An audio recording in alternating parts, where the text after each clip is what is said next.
जो है आप साथी, आज सुबह सुबह आपसे मुखातिब हो रहे हैं। है चारों तरफ खूब अच्छी शांति, सुबह का वक्त है। रात भर बहुत देर तक चिंतन मनन करते रहे, सोचा कि कुछ बात हो जाए। वही पेशा कानून और उसको लेकर जो शहर में हमारे यहाँ आंदोलनकारी जमातों में, एक्टिविस्टों में, बुद्धिजीवियों में जो बहस छिड़ी हुई है, तो बहस की दिशा तो ऐसी है कि जैसे लगता है कि इस पर पेशा कानून पर बातचीत विमर्श करने का अधिकारी आदिवासी समाज के ही बुद्धिजीवी हैं। लेकिन साथी क्या करें, हम तो इस आदिवासी मुद्दों पर, उनसे जुड़ी समस्याओं पर लगातार लिखते पढ़ते और बोलते रहे। इसलिए चलिए अपना विचार, मेरी अपनी समझ जो है वो आपसे शेयर करते हैं। आपको पसंद आए तो ठीक है, नहीं आए तो इसकी आज़ादी है। ये भी है कि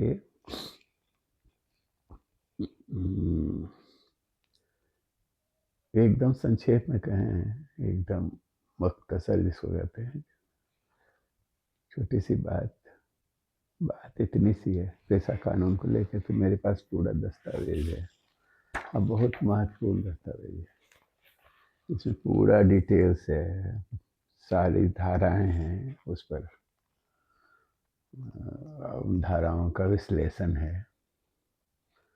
लेकिन ये पंचायत अधिनियम 1996 अनुसूचित क्षेत्रों पर विस्तार का विश्लेषणात्मक आकलन ही है।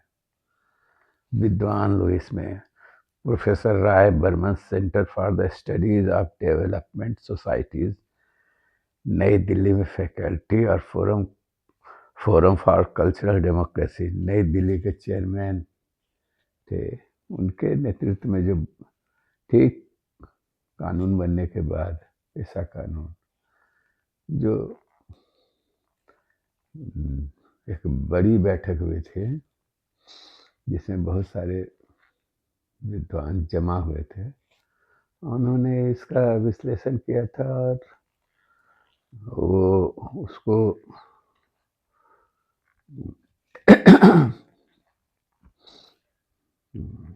बहुत लंबा है, हर धारा का विश्लेषण है, अपना आपके सामने रख दिया गया है। इसको पेशा की सच्चाई उजागर करती भुवनेश्वर घोषणा, याद से हो गया लेकिन बहुत पुरानी है, कम से कम 15 वर्ष पहले का है दस्तावेज। और उससे दुनिया बहुत ज़्यादा इस बीच बदल चुकी है, इसलिए हम उस पर डिटेल्स में भी नहीं जाएंगे। ज़रूरत हुआ तो विस्तार से लिखेंगे, उसका फिर से अध्ययन मनन करके। लेकिन अभी तो सीधा जो है लगता है क्या कि सांप निकल गया और लकीर पीटा जा रहा है। यानी पेशा कानून के तहत जो अधिकार ग्राम सभाओं को था, जो मिला था, दिया गया था, जिसकी परिकल्पना रही होगी कानून बनाते वक्त, वो उसमें से उसका सत्व निकल चुका है। बहुत सी बातें ऐसी हैं जैसे, और उसमें वो बड़े बड़े केंद्रीय कानून इस बीच आ गए हैं जो ग्राम सभा के अधिकारों को बहुत संकुचित कर देते हैं। विडंबना ये है कि जब वो कानून आ रहे थे या अभी भी जो है, उसके खिलाफ कोई संघर्ष का माहौल दिखाई नहीं देता है, बनता नहीं है, लोग लड़ने के लिए तैयार नहीं है। और जो पेशा कानून का बचा हुआ जो है, जिसका मेरे हिसाब से सत्य निकल चुका है, उसको उसको भी लागू कराने में खूब लाठी लठौल जैसा है वातावरण। कई गुट बन गए हैं, सबका दावा यही है कि आखिरी सत्य वो ही कह रहे हैं, और सब का ज्ञान या जानकारी अधूरी है। अब हम कुछ पॉइंट आपके सामने रखते हैं। जैसे सबसे बड़ी बात थी कि पेशा कानून में ये था, एकदम पूरा तो नहीं, कि जो भी बड़ी परियोजनाएं ट्राइबल इलाके में, आदिवासी क्षेत्र में, अनुसूचित क्षेत्र में, शेड्यूल एरिया में, या पेशा के प्रभाव क्षेत्र में जो भी बड़ी योजनाएं, बड़ा कल कारखाना, बड़ा डैम, बड़ी पावर प्लांट वगैरह, इस तरह की चीज़ें जब बनेंगी तो ग्राम सभा उस पर विचार कर सकती है, विचार करेगी। हमको तो शुरू से शक है कि वो एकदम उसको खारिज कर दे, ये तो शायद अधिकार नहीं था, लेकिन हाँ इतना भी काफ़ी था कि वो उस पर विचार करेगी और बताएगी, उसको स्वीकार वो होने लायक है कि नहीं, होना चाहिए कि नहीं, कम से कम इतना था। लेकिन वो अधिकार छिन गया। सभी सभी लोग जानते हैं, भूमि अधिग्रहण कानून में जो संशोधन हुआ है, उसके बाद वो अधिकार ग्राम सभा के पास नहीं रहा है। उसमें जो संशोधित भूमि अधिग्रहण और पुनर्वास कानून है, जो भी है, वो उसमें ये भी था कि सामाजिक आकलन होगा, कोई भी कारखाना लगेगा या बड़ी परियोजना ट्राइबल इलाके में लगेंगी तो उसका आकलन होगा कि समाज पर, पर्यावरण पर उसका क्या असर होगा। वो क्लाउज भी हटा दिया गया, वो भी हट गया है। यानी उसमें वही हमेशा की तरह जैसे नेहरू युग में हुआ था ना, सार्वजनिक प्रतिष्ठानों के लिए जमीन लिया गया और उसको बताया गया कि इससे देश की बुनियाद मजबूत होगी, कल कारखाना लगेगा, तरक्की होगा, विकास होगा। वही आज भी वही कहा जा रहा है कि राष्ट्रीय विकास के लिए, देश के विकास के लिए इस तरह का कोई भी योजना होगा तो वो इम्प्लीमेंट होगा, उससे ग्राम सभा से पूछने की जरूरत नहीं है।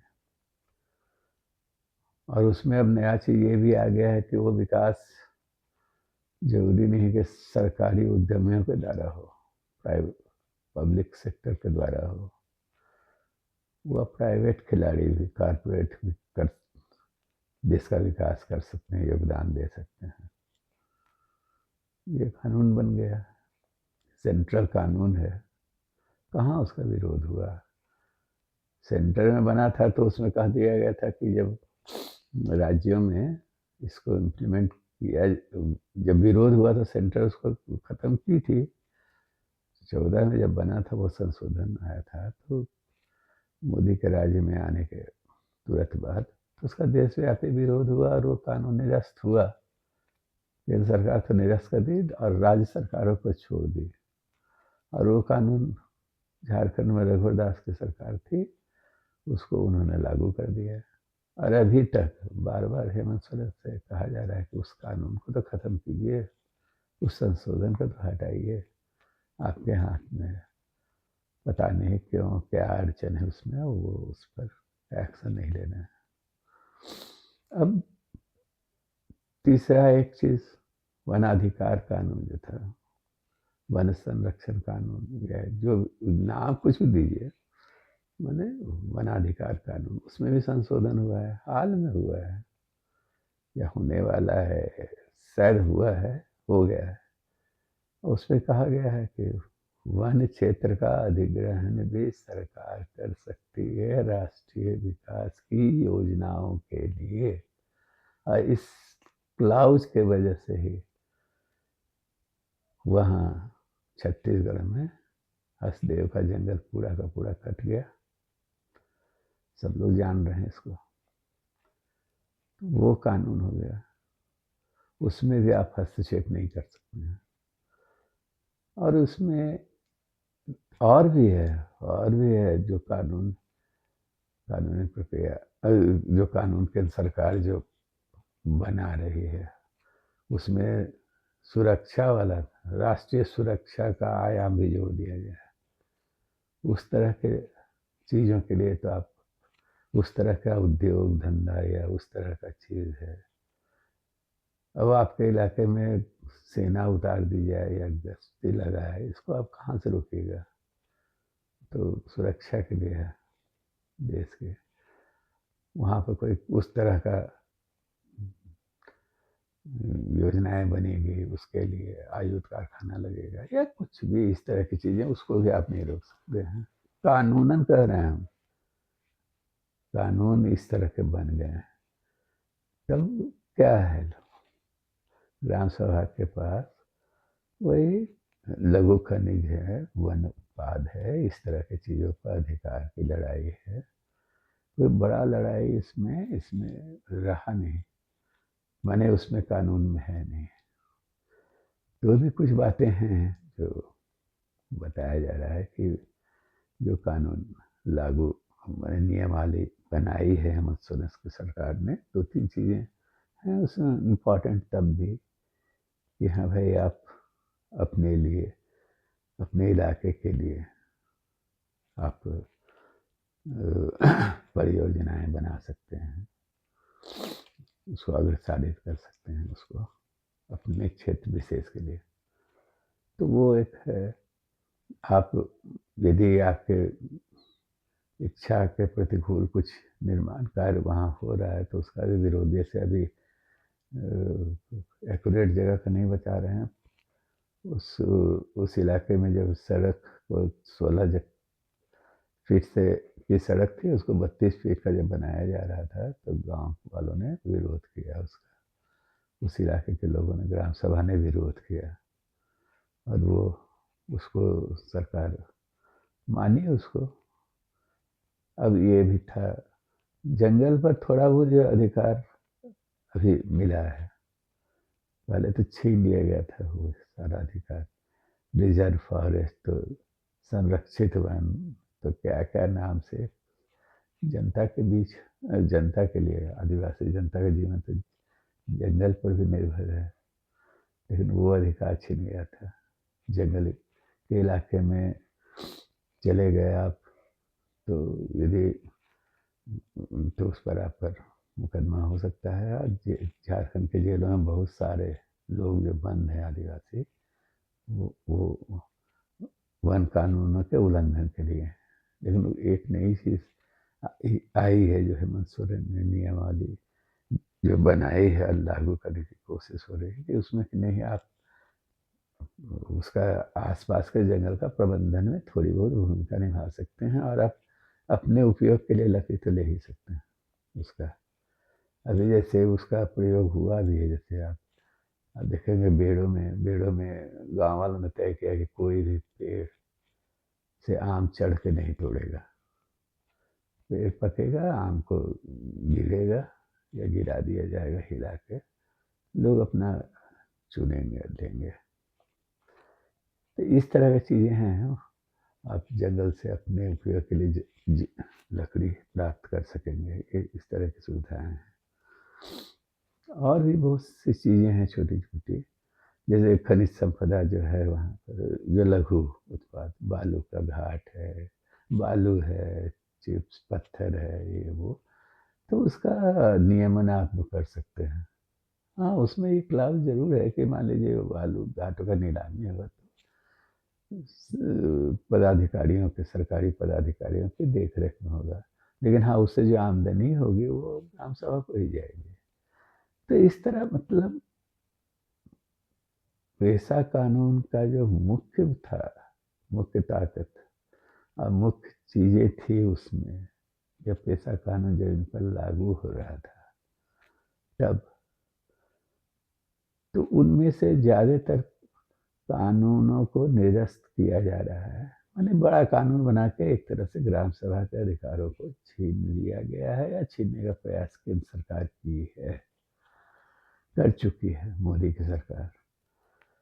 मोदी तो और मोदी की सरकार, संघ की सरकार और भी बहुत कुछ कर रही है ऐसा जो डेमोक्रेसी के लिए, धर्मनिरपेक्ष ताना बाना जो चरित्र है हमारे संविधान का, उसके लिए ये सब के लिए बेहद खतरनाक है। लेकिन ये अजीब ट्रेंड लगता है कि आदिवासी जनता चाहे यहाँ के एक्टिविस्ट, उस जो खालिश आदिवासी, वो लोग को उन बातों में कोई खास रुचि नहीं है।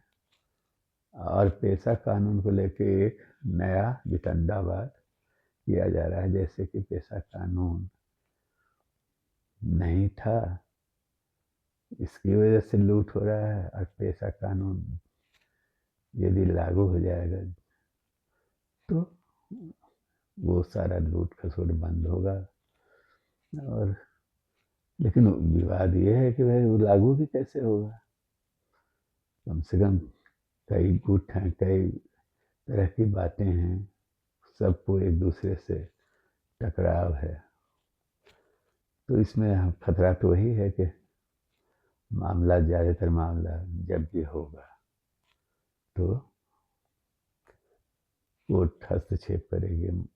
अब कोर्ट हस्तक्षेप करके कुछ कर सके चाहे नहीं कर सके, लंबा खिंचता जाएगा मामला, और लंबा खिंचता जाएगा, और इस बीच आपस में ही आदिवासी समुदाय और विभिन्न लोग आपस में ही धींगा मुश्ती करते रहेंगे। एक नूरा कुश्ती, नकली कुश्ती होता है, वो होगा, असली कुश्ती भी नहीं होगा उसमें भी। नूरा कुश्ती एक शब्द है। तो क्योंकि भाई आप देखिए ना, और वो कुश्ती इसलिए भी होगा, कभी कभी लगता है कि लिबरल सरकार है, अभी हेमंत सोरेन की सरकार है, छूट है कि आप खूब सरकार की आलोचना कर सकिए और इस तरह का मीटिंग और ये वो कर सकिए। रघुवरदास की सरकार के समय में तो हुआ था, लैंड बैंक बना के सारा जमीन जो था वो डाल दिया गया था, उसमें सरकार छीन ली थी एक तरह से। कहाँ उसका किसने विरोध किया जमीन पर? ऐसा नहीं कि विरोध नहीं हुआ, तो जो जिन लोगों ने किया वो देशद्रोह के का मुकदमा उन पर लगा, खूंटी की जनता पर लगा, शहरी लोगों पर भी, बहुत सारे बुद्धिजीवियों पर लगा। लेकिन जो दमन भी हुआ थोड़ा बहुत, तो उस समय बहुत सारे लोग उतने एक्टिव दिखाई नहीं देते थे। और अभी लगता है कि ठीक है, हेमंत सोरेन की सरकार है, आप कर सकते हैं, ये वातावरण इतना है, छूट है कि आप विरोध अपना दर्ज कर सकते हैं। लेकिन जिस तरीके से इस बहस को चलाया जा रहा है, और जिस तरह से आपस में लोग लड़ रहे हैं एक दूसरे से, वो अच्छा नहीं है। एक बात तो साफ है, समझना चाहिए हम लोगों को कि हेमंत सोरेन या इंडिया गठबंधन की सरकार को, इंडिया गठबंधन ये सरकार जो बनी है वो प्रचंड जनता के प्रचंड बहुमत से जीत के आई है। तो जनता ने ही चुन के उनको बनाया है, तो सबसे बड़े हितैषी हम लोग, वो लोग हो जाएंगे जिनको जनता ने चुना नहीं। अब इसमें किसका इंटरेस्ट सधेगा? इस तरह की जो लड़ाई होगी तो ज़्यादा आपस में, अभी मान लीजिए 2-4 बरस से खिंचता चला गया, तब ठीक है, जो एकता कायम हुई, जो कुछ हुआ है जनता, आदिवासी जनता में और वंचित जमात में जो एकजुटता हुई है, उसको आप केवल तोड़िएगा, उसको और कमज़ोर कीजिएगा, बहुत ज़्यादा आक्रामक तरीके से जब आदिवासियत की बात कीजिएगा, अब लीजिए ना, पंचायत पंचायती संस्थाओं को लेकर ऐसा नजरिया है कि कभी कभी आश्चर्य होता है। अरे भाई, पंचायती व्यवस्था, उसमें नस्ली भावना कहीं ना कहीं भीतर काम करती रहती है कि नहीं यार। पेशा बना पंचायत से। पंचायती व्यवस्था भी क्या, भारत के ग्रामीण इलाकों में, आदिवासी क्षेत्र के बाहर, आम जनता को, गरीब जनता को, गांव के लोगों को कोई अधिकार था क्या पहले? कोई अधिकार नहीं था। वो तो गांधीवादी आंदोलन जो आज़ादी के दौरान चला, जो अम्बेडकर का अभियान दलितों को जागृत करने के लिए चला, जयपाल सिंह जैसे नेता ट्राइबल इलाकों में पैदा हुए और ऐसे वहाँ संविधान सभा में और संसद में बुलंदी से बात रखते रहे और बोलते रहे, इससे थोड़ी बहुत जागृति फैली है। और उसी समय से ये वातावरण हुआ था, जो जागरण आया था कि नहीं, सत्ता को विकेंद्रित किया जाएगा और जनता को भी वो दिया जाएगा, ग्रामीण जनता को भी उसका हिस्सेदार बनाया जाएगा। और इसीलिए पंचायती कानून की परिकल्पना हुई। नहीं तो कौन जानता था कि गांव में भी कोई व्यवस्था होगी, पंचायती राज काम होगा। आदिवासी इलाकों में तो था पहले से अपनी स्वशासन की व्यवस्था, लेकिन गैर आदिवासी इलाके में नहीं था वहाँ। तो वहाँ पंचायती व्यवस्था कायम हुई। तो पंचायती व्यवस्था क्या, वो गैर आदिवासी इलाकों के लिए है, लेकिन वो प्रतिगामी चीज़ तो नहीं है। हाँ, उसमें ये है कि ठीक है, उसमें भी चूंकि पंचायत को रियल अधिकार नहीं है, तो यही होता है कि मुखिया जी और प्रशासन के लोगों से मिलजुल कर अपना लूटपाट करते हैं, कर रहे हैं। पेशा कानून में, पेशा में भी वही होगा। पेशा को मान लीजिए, पैसा का अधिकार ग्राम सभा को या मुंडा को, वहाँ के मुंडा के हस्ताक्षर से ही उसका निकासी, या ये वो अभी भी शायद होगा भी, लेकिन हो तो उसके साथ सरकारी पदाधिकारी तालमेल करके लूटपाट करेंगे, इंजीनियर सब ये वो करेंगे। इसलिए इस चीज़ को, मैंने जनता को हमेशा जागरूक रहना होगा अपने अधिकारों के प्रति।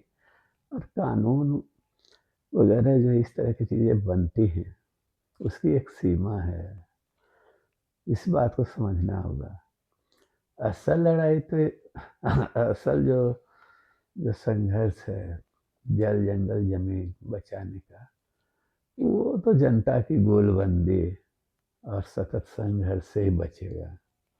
और वो चल रहा है, लोग लड़ रहे हैं। पेशा कानून को कौन जानता है? शहरी वर्ग, मुट्ठी भर एलिट क्लास के लोग और इस तरह के लोग, ग्रामीण जनता। और उसके बीच जाके आप इंटरव्यू कीजिए ना, 10 20 50 आदमी से पूछिए कि पैसा क्या है, सुने हो उसके बारे में कुछ? लोग अनभिज्ञता पर करेंगे, या सुने भी होंगे तो वो समझेंगे नहीं उसको विस्तार से। हाँ, ये बात वो खूब अच्छी बखूबी समझते हैं, आदिवासी जनता खास करके, कि जल जंगल जमीन पर आदिवासियों का हक है। हम अपनी जमीन दूसरे को आसानी से नहीं लेने देंगे। हाँ, जो जो हम पहले ही बोले हैं, जो जो अब संस्कृति है, चाहे जिसके, और जो चतुर्विध निराशा का वातावरण है, जैसे जो मुफ्त राशन वाली व्यवस्था सरकार चलाई है, इन सब से लोग खेती से बेजार हो रहे हैं। अब बेजार हो रहे हैं तो अंत में खेतों को बचाने के लिए उतना तत्पर भी नहीं होंगे। ये दृश्य तो दिख रहा है। लेकिन कुल मिला के पेशा की स्थिति यही है। और ये एक एकदम चिंतनीय है कि पेशा का जो बचा खुचा अधिकार है, उसको लेकर जो भी प्रयास सरकार कर रही है, और वो सरकार चुनी हुई, बहुमत से चुनी हुई जनता के व्यापक समर्थन से बनी हुई है, तो इसलिए वो उसकी दुश्मन हो गई, उसी जनता की। वो ये समझना, ये बहुत मुनासिब नहीं होगा। इंडिया गठबंधन को भरोसा है, हालांकि वो लोग बोल नहीं रहे हैं मुखरों के सामने कि पेशा कानून जिस रूप में भी यदि लागू होगा तो उससे जनता के बीच उनका विश्वास ज़्यादा बनेगा। और यदि इसको अवरोध किया जाएगा, ठीक है, उसमें क्या संशोधन होना चाहिए, क्या सुझाव देना चाहिए, लेकिन सरकार पर छोड़ देना चाहिए। इसको टालना नहीं चाहिए मेरे हिसाब से। ऐसा कानून जिस रूप में भी है, जितना भी अधिकार है, वो उसका वो ग्रामीण जनता को मिलना चाहिए। अपनी राजनीति के लिए उसमें हमें अवरोध नहीं करना चाहिए, और इसका फायदा सिर्फ और सिर्फ भाजपा उठाएगी। धन्यवाद साथी, जोहार।